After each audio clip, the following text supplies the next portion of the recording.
Hi, my name is Trent. I'm a student worker for the Office of Adjunct Faculty Development. Today I'm going to show you how to do an observation and just walk you through that process. So when you get an observation, you should receive an email from FacultyCare, and it'll look like this. Today we're going to observe one of Dr. Aaron Metzger's classes. And in your email, you'll get some information about the course. It'll tell you who you're observing. It will give you their email, their cohort for the class that you're observing, the title of the course that you're observing, the start date, the end date, and the location. Also in this email will be a link to your observation, which you'll need to do the observation. So you'll open your email and you're going to click on the link, and you are going to type in the faculty's name. And you're going to select the type of observation. Since we're just doing a regular faculty observation, we're going to click the first one and go to the next page. And here you're going to check whether or not you're doing an online or on-site observation, and this one is online, so we're going to click online, go to the next page. And now you're going to want to open up another tab, and if you're doing an observation, you should have access to the version of Learning Studio that allows you to go into other courses and check them out. So you should be able to see this page, and you will click here. You're going to go to Course Properties Search, and when you get there, you're going to search for the course by typing in this course title right here, the MOL 510C. So go back to that page and type in MOL 510C. And make sure you check this box on the bottom that says include courses in past and future terms. That allows you to see courses that have ended, which are going to be the courses that you're observing. So that's very important. Okay, and you're going to search for your class. It'll show all of these lines, and they have arrows that you can click on to expand them. But just to make that process easier, just go back to your email and look at the start date. It's 3/8/2015, so we're going to look for that date. See it right there. And to identify exactly which class it is, you're going to have to pay attention to the cohort. So go back into your email, go to the cohort again. It's MOL 004. So we see that that one is 04. We're going to click on that one. And you should be in the course. So the first thing that you're going to do when you're observing a course is you're going to want to gather the course schedule, and that's in the Course Information tab underneath Course Home. And what you want to do is have a notepad or maybe a Word document open. I'm using a Mac right now, so I have Pages, but it's the same thing. So you're going to want to copy and paste these dates into a Word document, because later when we're checking on grading timeliness and attendance, you will want to refer back to these dates. So keep that up. And we'll go back to the survey. And you'll see that our first point that we're going to be observing is the instructor page. So what we're going to do is click on this link underneath Meet Your Instructor, and that should pull up the instructor page.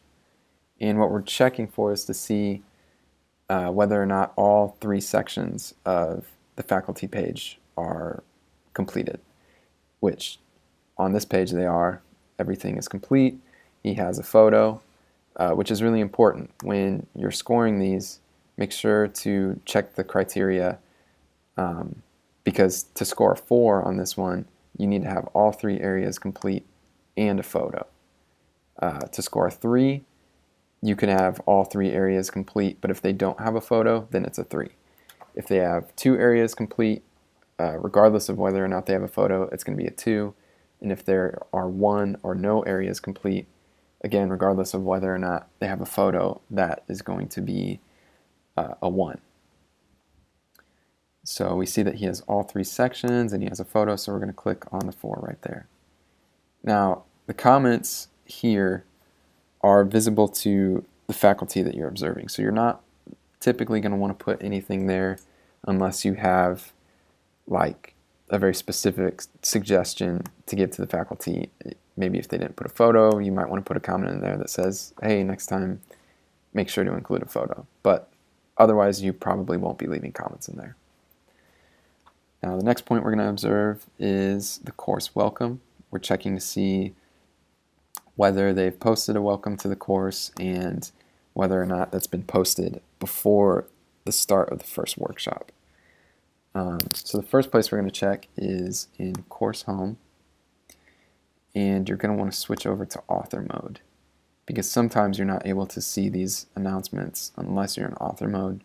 So I always just click into that just to be sure that I'm seeing everything. And so we see the announcements that Dr. Metzger has posted, and we see that there is a welcome post. It's usually the first post, and we see that it was posted on March 13th. If we go back, we see that the class started on the 21st, so we're good there. It means that he posted it before the first workshop. And when we expand it, we see that it is a video welcome, which means an automatic 4. If the welcome is written and it's warm and inviting, that's a 3. If there's a welcome, but it's not particularly warm or inviting, or doesn't provide a lot of direction for students as far as what they're going to be doing in the workshops ahead, that'll be a 2. And if there's no welcome, or it's just like a 1-sentence, really brief welcome, then that's going to be a 1. If it's not in the course home announcements, you can check a couple other places. We'll switch back to course view, and we'll go into the course forums. And sometimes faculty will post a welcome in the faculty forum. It'll usually be the first post, and again, you're going to check the date and make sure that it was posted before the start of the first workshop. If it's not in the faculty forum, you could always check the prayer request forum or even the cafe, but chances are it's either going to be in the faculty forum or the course home announcements. All right. The next thing we're going to be checking up on, oh, sorry, I forgot to put 4 there. All right, the next thing we're going to check is student questions. Online student questions in the faculty forum and prayer requests were responded to within 24 to 48 hours from posting. So we're going to go back into these course forums, make sure we're here, and you're going to want to go to the faculty forum, and here we're just checking to see whether or not the faculty has responded to student questions. So here we see that Megan Stover posted a question on the 21st, and that Dr. Metzger responded to it on the 21st. So that's within 24 hours. So he's good there. Again, within 24 hours, and there are no other questions.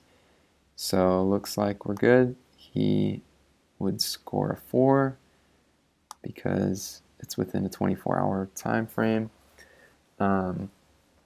If the faculty had answered questions within 48 hours, that's a 3.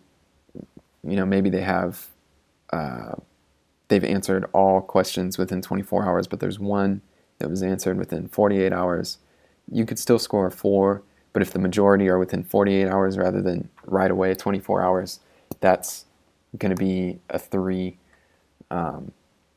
If most student questions are answered within 48 hours, but maybe some questions were not answered or they were answered a few days late, that'll be a 2. And if the faculty just generally isn't responding to students' questions, that's going to be a 1. The next thing we'll be observing is this one: online instructor displays engagement in the prayer forum.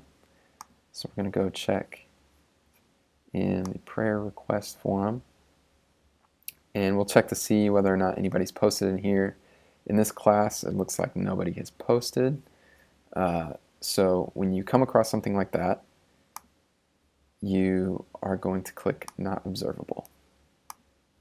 Because there's no content to observe, we don't know whether or not Dr. Metzger would have replied within 24 hours, because what we're checking for is, actually on this one, there is no time frame, but what we're checking for on this one is whether or not the faculty is responding to prayer requests. To score 4, the faculty would have to take initiative to post a weekly prayer for students and respond to students' prayer requests with either a written prayer or a videoed prayer. So that's a 4 if they're both posting weekly prayers and responding to student prayer requests. A 3 is if the instructor is responding to student prayer requests.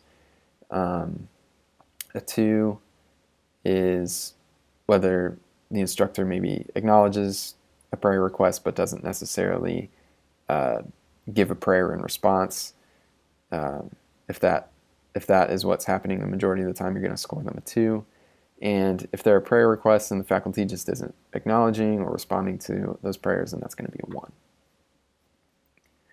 Next point is online instructor shares a devotional thought and is able to demonstrate faith integration and provide evidence of teaching through a biblical worldview. This one is a little bit more ambiguous. Sometimes faculty will post weekly devotions in their course home announcements, so we'll go back there and check. And you may even want to check within the weekly announcements. So here we see that there is a week 1 announcement, and some faculty like to include their devotions within their weekly announcements. So we'll just check out this video and see if there's any devotional. Hello everyone.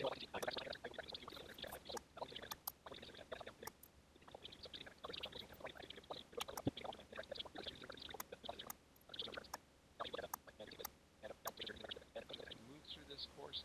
I'm here for you. I want to support you.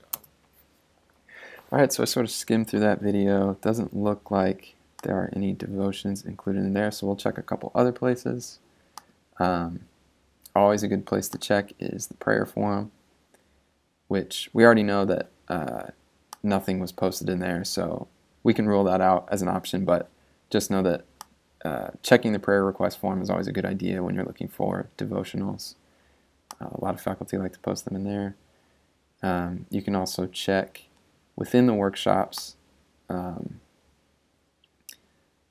we see that the workshop 1 discussion is actually a devotional discussion. Now, the devotionals that are posted in the workshops up here at the top are actually built into the course. The faculty did not write these on their own. They aren't really original devotional thoughts. So if you see these and you score a 4, it's not actually the faculty's devotional thoughts. So keep that in mind when you're looking for that. Just know that that doesn't count towards the faculty score. But if you scroll down and you look through the discussion, we see that Dr. Metzger posted a video devotional, and I'll just check that out real quick. All right. I'm guessing that some of you are thinking, who in the world really reads genealogies in the Bible, and why would they? Yep, so that's definitely a devotional. So we'll go back to the criteria, and we see that to score a 4, the instructor takes initiative to post a relevant weekly written or video devotional thought for students. So for this one, it doesn't need to be a video to be a 4. It just needs to be weekly, in some sort of weekly format. So if it was a written post, let's say the faculty had written a devotion in this forum, and they did that every week. So we're going to check workshop 2 and just make sure that there's another one in there. Yep. So we have 2 video two video devotionals for each workshop. And like I said before, even if this was in a written format, this is still going to count as a 4 because he has it in both workshops. And so if it was a 5-workshop course, if they had a devotional thought posted, whether it was in a written or video form, in all 5 of those workshops, that's going to be a 4. To score a 3, it's the same thing, written or videoed, but maybe it's for at least half the workshops. Maybe it's a little more than half if they're missing a week, or if they miss 2 weeks, you're going to score them a 3. A 2 is for less than half of the workshops. If they've done 2 devotionals in a 5-week course, then you're going to score them a 2. And a 1 is just if the faculty altogether doesn't address devotion or doesn't post devotional thoughts in any sort of weekly format. So the next one we're going to look at is weekly announcements. We're checking to see whether or not the faculty is posting an announcement every week, just keeping the students up to date on the course and giving them grading updates and different things like that. So the first place we'll check is in the course home. Again, we're going to go to author mode, and we see that there are 2 announcements for 2 workshops. We'll expand those, and we see that they're video announcements, which means that the faculty is going to score 4. Because for 4, for the weekly announcements, they have to be video, podcasted, or narrated screen capture announcements every week. For a 3, it's just written weekly announcements. If the faculty has announcements posted for every workshop, but they're written, that's automatically going to be a 3 just because it's not video. That's sort of the step above. A 2 is going to be occasional posting of weekly announcements. Maybe the faculty has posted, like I said, 2 or 3 times out of a 5-week course. If they have 2 or 3 of those, even if it's video announcements, that's going to be a 2. And then a 1 is if they just haven't posted announcements altogether. So we're going to score him a 4. And forgot to do the 1 on the last one, which is going to be a 4. Okay, and then the next point that we're going to observe is online instructor displays consistent and purposeful activity within discussion forums as they facilitate student conversation related to the stated learning outcomes. So for this one, we're going to go back and check in the workshop discussions. And so we'll go through this first discussion, and really we're just going to be sort of skimming through it. This one is a devotional discussion, so it's not the same. We're not looking for as much student interaction. It's definitely a plus to have that there. But otherwise, you're not really evaluating the devotional discussions unless it's a graded discussion. It's part of the course material. So we'll skip that one, and we'll go to this next discussion. And just judging by the look of this one, it looks like this is a legit discussion. Cut that part out. So we'll go to this next discussion and skim through this. And one of the things that I find helpful when I'm looking through the discussions is I click on this sort by name button, and that groups everybody's posts together so that when we do find the instructor's posts, they're all in one place, and we can very quickly expand these and sort of check out their posts and check to see that their posts are substantive and that they're really engaging the students, which we can see that there are some good substantive posts in here. And the other thing that we're going to be checking is whether or not the faculty is posting across 3 or 4 days. If the faculty is posted, multiple times, but it's all on the 21st, then they're not going to get a 3 or a 4, because what we're looking for is that they're posting across multiple days, across the whole length of the workshop. So we're going to check for that, and we see that he posted on the 21st, on the 24th, on the 26th, and on the 27th. So that's 4 different days. And to score a 4, the faculty needs to be posting ongoing feedback throughout the week in 100% of the forums on at least 4 different days. So to score a 4 for this one, it needs to be 4 different days. Sorry, I accidentally clicked the 4 on there, but we actually have to go back and check and make sure that that's happening in all of the discussions. So we'll go to workshop 2 and go to that discussion. And again, this one is a devotional discussion, so it's not going to be evaluated in the same way. We're not necessarily checking to see whether or not the faculty has really interacted across the length of the workshop for these discussions. So it looks like for the one discussion that was related to the course material, he did post across 4 different days, so we are going to keep that 4 there. And so for the rest of the criteria, to score a 3 in that area, the faculty will need to still be posting ongoing feedback throughout the week in 100% of the forums, but for this one it's going to be on at least 3 different days.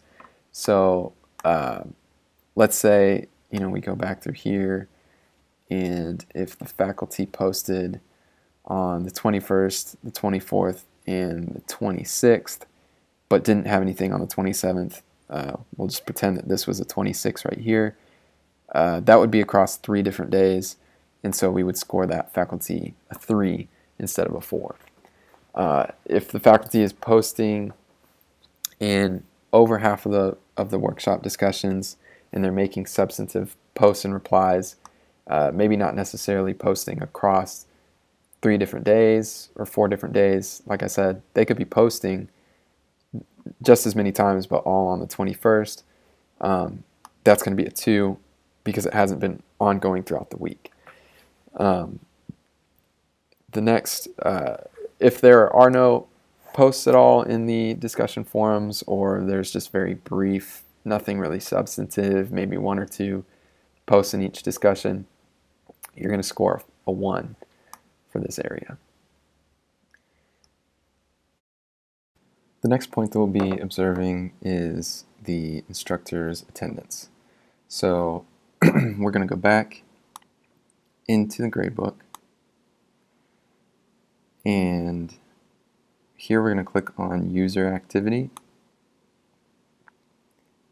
and next to select user activity view, you're going to select view by date, press go, and you'll see 2 boxes, and here you can enter dates for the workshops. What you're going to want to do is start from the first workshop, and something sort of tricky about this is that you can only see 30 days at a time. So for workshops that are longer, maybe 5 weeks, you have to be mindful of the fact that you're only going to be able to see a certain range of dates. So you'll start from this first date and then maybe end with the last date of workshop 3, and then you'll start with the first date from workshop 4 and work your way to the end of the last date of workshop 5.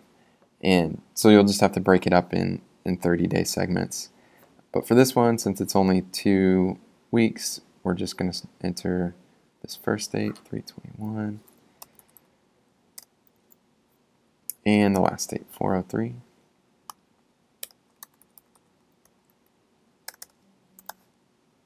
Press go.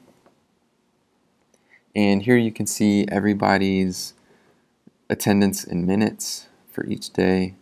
And what we're checking for is to see how many days the instructor has missed in a given week. So we're going to want to pull up the calendar, and we'll reference that in a second. And so to score a 4, the instructor can only miss one day for a given week. Usually that's a Sunday. A lot of instructors like to take Sunday off or Saturday off.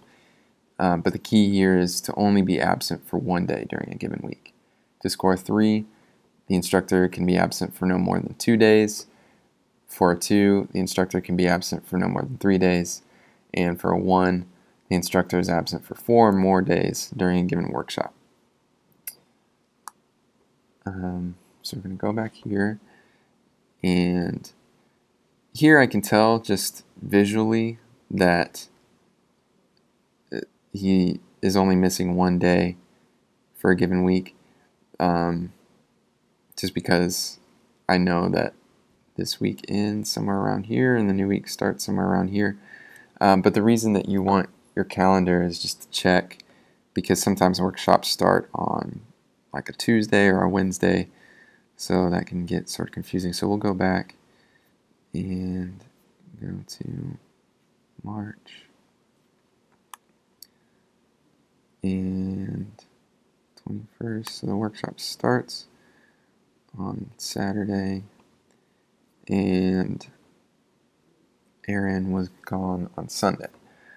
And we'll check the 29th, which is the following Sunday. So that all checks out. Looks like he only missed one day during a given week, so we're going to go back and score a 4. The next point to observe is online feedback to students was posted no later than the last day of the next workshop. So we are going to go back, and then we're going to stay in the gradebook, and we'll click View Gradebook. And then in Select Gradebook View, you're going to go to Workshop 1 and press Go. And here we see all of the grades for the workshop, and what we're checking for is to see how quickly the instructor returned grades to students. So what you're going to check on is the Dropbox assignments, and you can tell which ones those are by this little icon up here. And you're going to click on the lowest grades, because the next point we'll be observing is the grading feedback, and typically assignments with lower grades have more opportunity for the instructor to provide more feedback. So you'll definitely want to go through those ones. And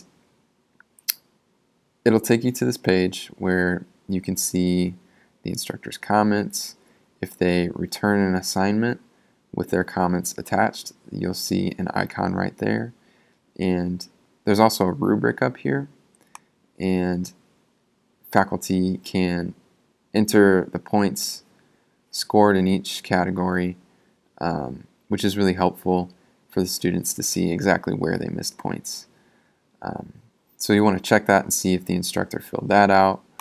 You're going to want to click on this assignment and download it so that you can look at it later and check out the comments that the instructor made in regards to the grading feedback. So we'll save that, and we're going to come back to that later.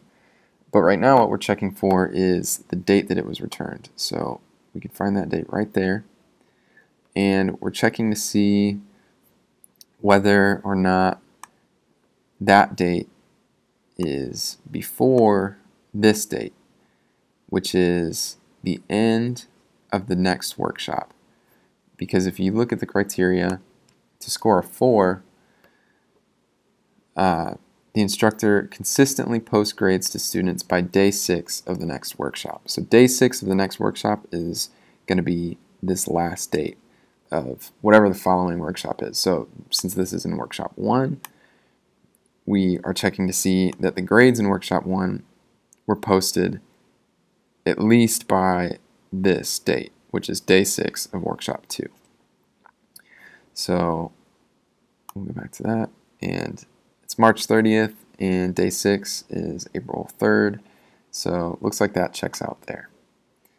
So we'll go back, and we're just going to scan through a couple of these and check those dates again.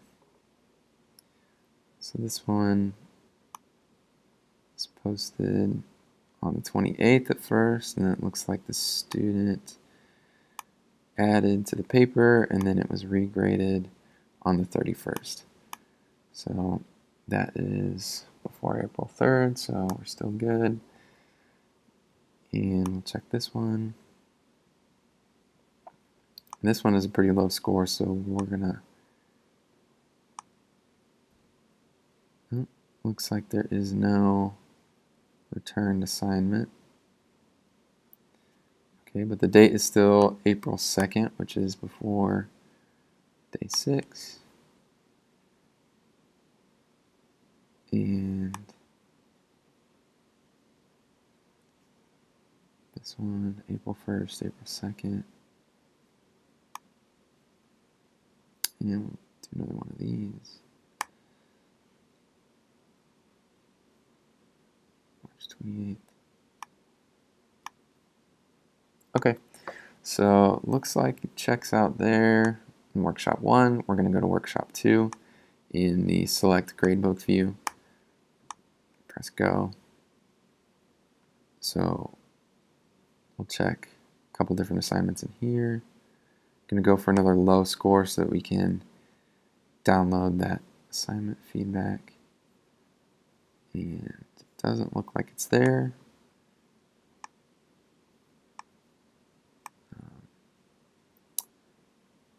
It says please see comments in rubric and paper, but it doesn't look like we have a returned assignment. So maybe Aaron emailed the student with the assignment, or maybe it just sort of disappeared.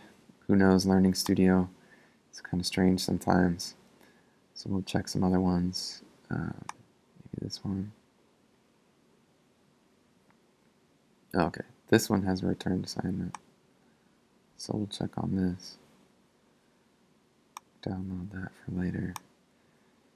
And when you're in the last workshop, something tricky about scoring the timeliness for this one is that there is no following workshop. There is no day 6 of workshop 3 because there's only 2 workshops in this course. So basically what you're checking to see is, okay, workshop 2 ended on the 3rd. 6 days from the 3rd would be the 9th, so you're sort of checking to see whether or not the instructor has posted grades before the 9th. So looks like that checks out here. It's posted on the 6th.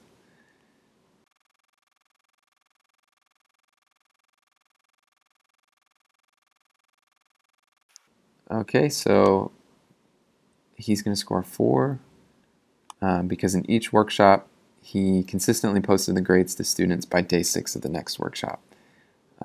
So as long as the instructor is doing that every week, or mostly every week if it's a 5-week course, and the instructor posted the grades back by day 6 in all of the workshops except for workshop 2, then they'll still get a 4. If the instructor is consistently posting all student grades by day 7 of the next workshop, then they'll score a 3. If the instructor is posting most grades to students by day 7 of the next workshop, meaning that the instructor posts grades by day 7 in maybe workshops 1, 2, and 3, but in 4 and 5, some of the grades were posted late, then that's going to be a 2.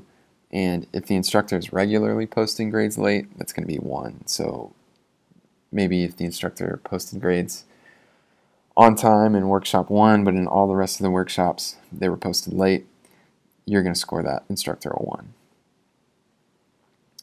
The next thing we're going to observe is online instructor utilizes assignment scoring criteria to provide robust feedback that is actionable. And so this one requires that we check out the instructor's grading feedback, and so that's why earlier when we were going through the different assignments, we downloaded a couple of the returned papers so that we can see the instructor's comments on it. So I have these right here. And we'll open up this one.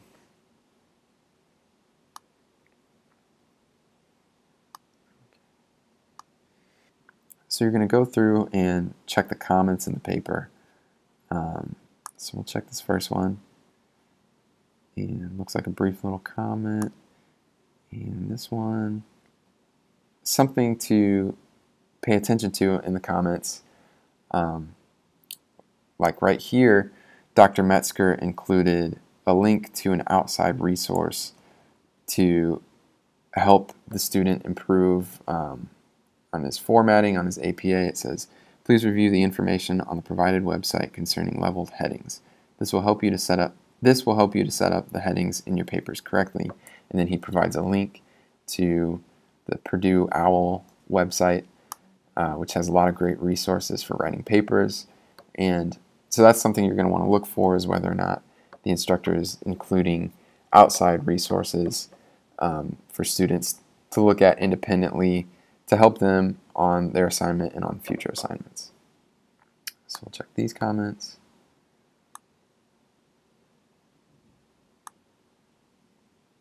And looks like he's just making different corrections and suggestions.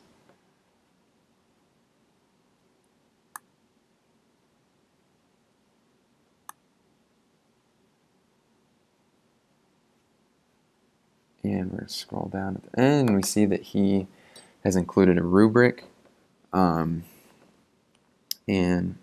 put the points in there so that students can see exactly where they missed points, and that way that there is no ambiguity about their grade or the way that their assignment was scored. And we can even see that Dr. Metzger put some comments within the rubric itself, which is a big plus as far as providing really robust feedback.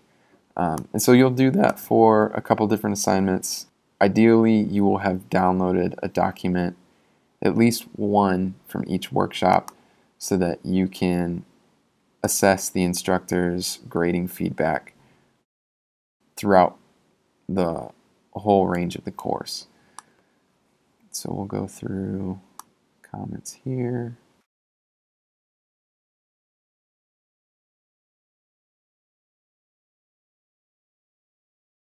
So the overarching theme within his grading feedback is that he is not only just correcting the student, but he's also making outside suggestions and providing outside resources for students to improve not only the specific assignment that he's grading, but also future assignments. And he's also including rubrics in the assignments and providing really detailed feedback for the students. So we'll go back to our browser and take a look at the criteria. So for 4, the instructor uses assignment scoring criteria to assess grammar, mechanics, and APA for assignment content as applicable, giving clear direction on actions to take and outside resources to use to improve future submissions. So in Dr. Metzger's grading feedback, we see all of these things. We see scoring criteria that assesses the grammar, mechanics, and APA for assignment content. He gives clear direction on actions to take, and also provided a lot of outside resources to use to improve future submissions. So we're going to score him a 4. If the instructor uses assignment scoring criteria to assess grammar, mechanics, APA, and assignment content, and gives direction and actions to take to improve the quality of future assignments, but doesn't necessarily include outside resources or links to different websites that might help them, things like that, then that's going to be a 3. And basically what a 3 looks like is pretty much everything that Aaron had included, but without those outside resources, without links to different websites to help students. A 2 is the instructor assesses some of the following items: grammar, mechanics, APA, and content of assignment, giving some direction to students regarding what actions they might be able to take on future assignments. A 2 is when the instructor is providing some grading feedback, is providing comments regarding the grammar and the mechanics, but they aren't really giving them a ton of feedback as far as what they can do to improve future assignments, and they're not giving students any sort of outside resources. And a 1 is the instructor displays little to no interaction with grading, leaving, and does not provide clear direction on how students can improve upon their work. So if the instructor really isn't providing any grading feedback, they don't return assignments with comments on it, or maybe they're just leaving, sort of one word, couple word responses in the comments section right here, then that's going to be a 1 because the instructor really isn't providing a lot of feedback. It's not giving the student any sort of direction on how they can improve in the future. So that would be a 1. But we're going to score Dr. Metzger a 4. And then the last point that we'll be observing is online instructor demonstrates an encouraging attitude. This is definitely the most subjective of the points. The way that you'll evaluate that is by just sort of going through the discussions, by reading the grading feedback. The assumption is that by the end of your observation, you will have gotten a sense of the instructor's attitude, whether they're being encouraging, positive, neutral, or negative. Throughout observing the course and watching the videos and reading Dr. Metzger's feedback and comments, I would definitely say that Dr. Metzger always displays positive interactions with students on a regular basis. So he is going to score a 4. To score a 3, the instructor consistently displays positive interaction with students. I sometimes score a 3 when the instructor is not always present in workshop discussions, and so it's sort of hard to gauge whether or not the instructor is always being very positive with students and encouraging. But if for the most part you can see that that is the case, then that's going to be a 3. For a 2, the instructor displays neutral interaction with students that is neither positive or negative. Like I said, if the instructor just isn't really there in the course, if they're not providing a lot of grading feedback, if they're not really posting in discussions or posting announcements, then you can't really gauge whether or not they're being encouraging or positive or negative. So that is going to be a 2. And a 1 is if the instructor shows signs of discouraging behavior, negative interactions, or inappropriate sarcasm. So at the bottom we have observer notes that are not visible to faculty. This section is really important because this is where you can add notes on different points that you observed. So let's say we'll go back to let's see, what's a good one? Weekly announcements. So if we scored the instructor a 2, the instructor occasionally posts weekly announcements or weekly wrap-ups. What you'll want to do at the bottom is actually make a note of which workshops the instructor did post announcements for. Because that way, if the instructor gets this observation back and they see the data and they have questions about why they scored a 2, if you include a note at the bottom, you can say exactly why that 2 is a 2. So, for this one, you can put the instructor posted weekly announcements for workshops 1, 3, and 4, but did not post weekly announcements for workshops 2, 5, and 6. So that lets the instructor know, it lets us know that the reason that you scored them a 2 is because the instructor posted weekly announcements for workshops 1, 3, and 4, which is half of the workshop, but did not post announcements for workshops 2, 5, or 6. What I always do is I always make a note of different points where I've scored a 2 or a 1. So a 3 and a 4 usually don't need to be explained. The instructor probably isn't going to have a lot of questions about their high score, but if you are scoring a 2 or a 1, you definitely want to make a note as to why you scored it that way, what you saw in the course that made you give that score. That helps the instructor, it helps faculty care. It's just a very helpful thing, and you're going to want to be sure to include as much as possible whenever you're giving low scores in here. So we've got everything filled out. We have our comments in the bottom. The next thing you're going to do is click Next Page.